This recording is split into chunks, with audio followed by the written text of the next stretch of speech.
Jusqu'en mai dernier, la CIBI comptait dans ses rangs 1 500 000 adeptes en France. 2 mois plus tard, ce chiffre passait à 2 millions.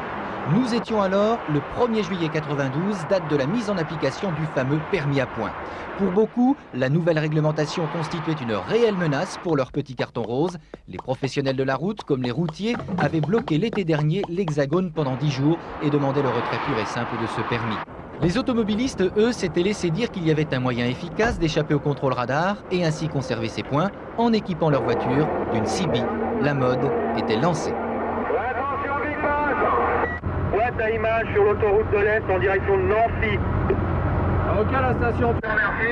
Écoute, je t'envoie les amitiés du Scorpion. La bonne journée, babouille. Ok, à la station, tout fait retourner. La bonne roulade à toi et la bonne prudence. Ciao, boubouille. Embusqués sur le bas-côté de la route avec leur Mesta 208, les tuniques bleues, appelées aussi Papa 22 dans le jargon cibiste, ont été les premiers à pester contre ce brusque bouillonnement des ondes. Mais la CIBI est parfaitement légale et localiser la présence d'un radar n'est pas répréhensible par la loi. Les pouvoirs publics le savent bien et accueillent cet engouement pour la Citizen Band avec un enthousiasme plutôt modéré.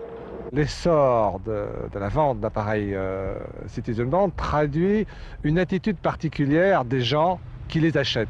S'ils les achètent, c'est essentiellement, d'après ce que l'on sait, pour éviter les contrôles radars. Et je trouve que c'est non seulement anti-sécurité routière, mais c'est surtout anti-civique puisqu'on privilégie l'intérêt particulier à l'intérêt général. Toutefois, si le civiste compromet une opération de police judiciaire par son appel en fréquence, il peut être poursuivi légalement pour entrave à l'action des forces de l'ordre. Alors, arme fatale contre les radars, la CIBI? Oui, sûrement, à condition que l'automobiliste en possède une et qu'il soit branché sur le canal 19. Ceux qui se sont fait pincer lors de notre reportage n'avaient ni poste ni antenne.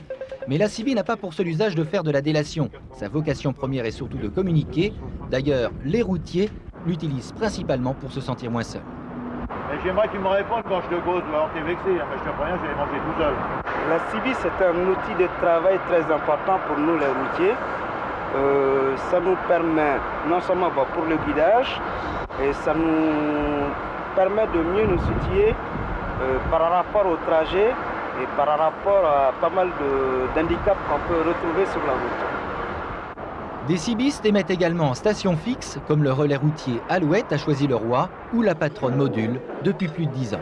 Est-ce qu'il y a une station qui peut me faire un report de circulation, s'il vous plaît? Disons pour conclure qu'il ne faut pas prendre la CIBI pour la divine providence. La CIBI, c'est l'échange. Pour recevoir, il faut donner.